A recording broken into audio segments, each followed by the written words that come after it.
Hi, I'm LockGod, and this battle report will be Blaize versus eMorvahna. The scenario will be incoming. I won the roll-off and chose to go first, so I deployed my battle group centrally, which is Gallant and a Centurion with Blaize in the middle, Runewood and a Journeyman Warcaster behind, 2 full units of Precursor Knights with UAs either side of the battle group, and 2 full units of Sword Knights either side of that.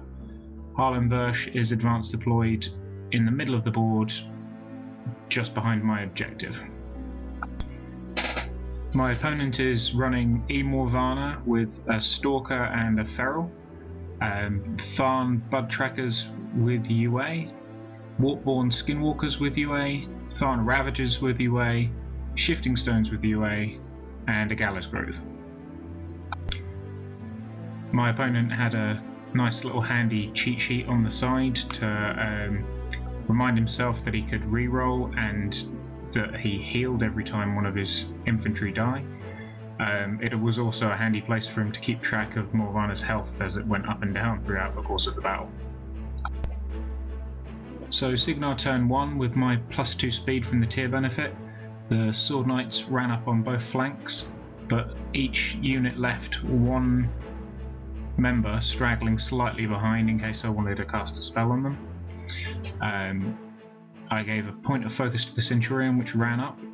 Arcane Shield went on the right hand unit of Sword Knights, and I put Banishing Ward up on the left hand units of Sword Knights because the Gallows Grove was opposite them and I expected some spells. Both Precursor units ran up. The right hand unit has been declared the prey from the Blood Trackers. Constance walked up and cast Transference on herself, as well as Banishing Ward on the left hand unit of Sword Knights. Circle turn 1. On the left the Skinwalkers ran up. On the right the Tharn Ravagers ran into the forest. The Blood Trackers in the centre ran, and one of them ran to engage the Sword Knights on the left. The War Beasts walked for Prowl and Armour, and Morvahna cast Carnivore on the Skinwalkers and casted Death Knell through the Gallows Grove at her own Blood Tracker, but caught 5 Sword Knights in the blast and managed to kill a few of them. After he used his own infantry as a target for spells to get around Banishing Ward, I decided to drop that upkeep. I upkept Transference on Constance, and the Journeyman upkept Arcane Shield on the right hand unit of Sword Knights. I didn't allocate any focus. Centurion just walked up and Polarity Shielded. The left hand unit of Sword Knights received a run charge order. A couple charged Skinwalkers and did a couple of points of damage. They took out the Gallows Grove, and one plucky little Sword Knight managed to take out the left hand Shifting Stone and engage the Stalker, which was pretty good. The right hand unit of Sword Knights, after receiving Pathfinder from Runewood, charged into the Tharn Ravagers. They didn't do anything meaningful, but they are blocking them up a little bit. The rest of the unit got in the way, so the Blood Trackers wouldn't have an easy time getting to their prey target, so right hand unit of Precursor Knights. Both units of Precursor Knights received a Shield Wall order. So circle turn 2, the Skinwalkers on the left cleared out some of the Sword Knights. The Tharn Ravagers on the right killed the Sword Knights that I'd used to engage them, and they collected some corpse tokens. The Stalker killed the Sword Knight that was engaging it and used Lightning Strike to move to base of the objective to hide Morvahna. The Blood Trackers in the centre used some of Morvahna's reroll ability to ensure that they hit and killed a few of the Sword Knights and Precursor Knights that were in the middle of the board. And the Feral Wolf moved up and used armour plates. Signar turn 3. Constance upkeeps Transference on herself, and the Journeyman Warcaster upkeeps Arcane Shield. I don't allocate to the Warjacks. Harlenbush walks up and benefits from purgation, shooting at the skinwalkers, and manages to kill 2 of them. The sword knights on the left charge in at the skinwalker that's in the zone, do a couple of points of damage, and then reform out of the way, so when the precursor knights activate they can charge in, and they use their mini feat to gain an additional dice of damage, and they manage to take out the skinwalker and one of the blood trackers. So the left hand zone is clear, and I will be controlling that at the end of the turn. On the right hand side, the unit of sword knights charges again to engage the Tharn Ravengers on the right, and 2 of them use transference to boost to hit the blood trackers that were in the zone and manage to hit due to transference and kill them.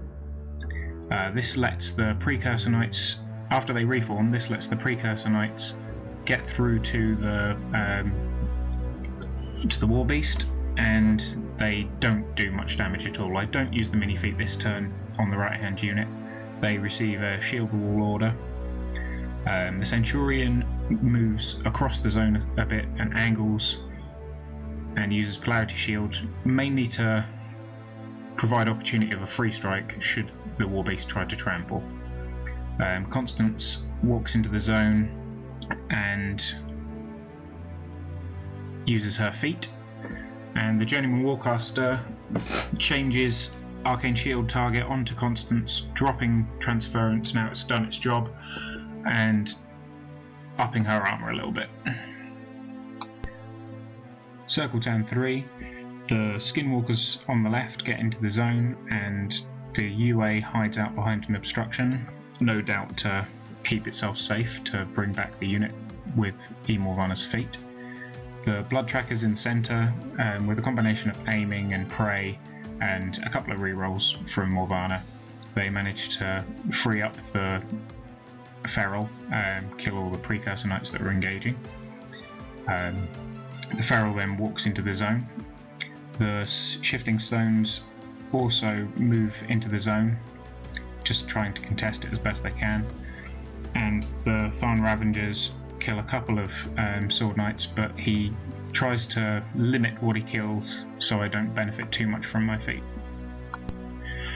Signal turn 4. The 4 souls from my feat become focus, and I allocate 3 focus to the Centurion, which leaves Blaize on 7 focus this turn. Harlenbush aims and shoots at the skinwalker on the left. With purgation still being active, he manages to kill it, which allows the sword knights to charge the skinwalker on the right, but they fail to do anything. The precursor unit on the left then get a run charge order, and 2 of them manage to get in on the skinwalker, 3 manage to get to the objective, and the rest attack blood trackers. They kill a couple of blood trackers, they leave the objective on 1 health, which sets all 3 of them on fire, and they fail to kill the skinwalker, so the zone will stay contested this turn. Arlen Runewood walks up and shoots into the objective to finish it off, scoring me my 3rd control point. The sword knights on the right activate and jam up the Tharn Ravengers and try and swing at the blood tracker that's still in the right hand zone, but they fail to hit. The unit of precursor knights on the right use their mini feat and receive a charge order. They charge a combination of the shifting stone and the feral. They put some damage on the feral and they destroy the shifting stone, and they kill the Tharn Ravenger that was in the zone.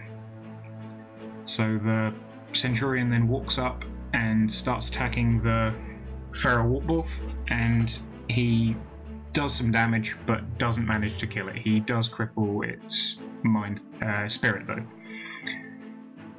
Constance runs to the centre point of the board and hides behind my objective, and the journeyman runs across with her. Gallant moves off to the left to be ready to counterattack anything that gets put in the left-hand zone. Circle turn 4. On the right, the Tharn Ravengers use good use of their heart tokens to kill the Precursors and Sword Knights on the right-hand side. The Feral walks up and starts attacking the Centurion. He does decent damage, but it's spread across the columns, so the shield goes down on his last available attack. So the Stalker has to walk in and finish off the Centurion. On the left-hand side, the Skinwalkers kill some Sword Knights, and in the centre, the Blood Trackers kill some more Precursor Knights. And at the end of the turn, eMorvahna feats and brings back most of the all of the Skinwalkers and a few of the Blood Trackers to jam me up. And he also brings back the Gallows Grove, puts it in the right-hand zone in the corner, and you casts a Death Knell at Constance, but with her camping so much focus and having Arcane Shield on her, it does no damage.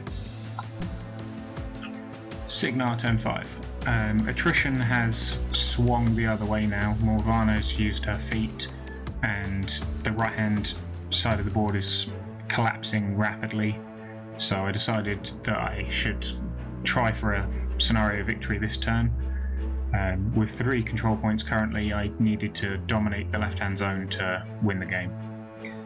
There's 3 Skinwalkers and a Blood Tracker in the zone currently, so I set about trying to eliminate them.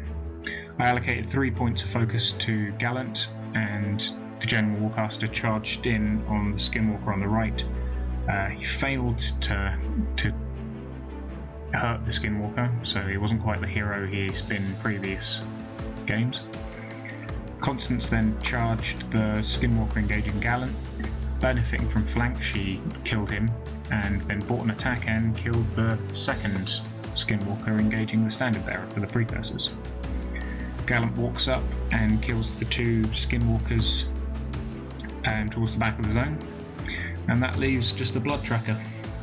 So Hullenversh walks up and manages to hit, needing an 8, giving me 2 more control points dominating the zone and a Signar victory. So I hope you enjoyed this battle report. I've been enjoying playing Constance the last few games, considering changing up the list soon and taking her out of tier, so if you have any suggestions for tweaking the list or what you would run, drop a comment below and let me know what you think. Thanks for watching, and be lucky.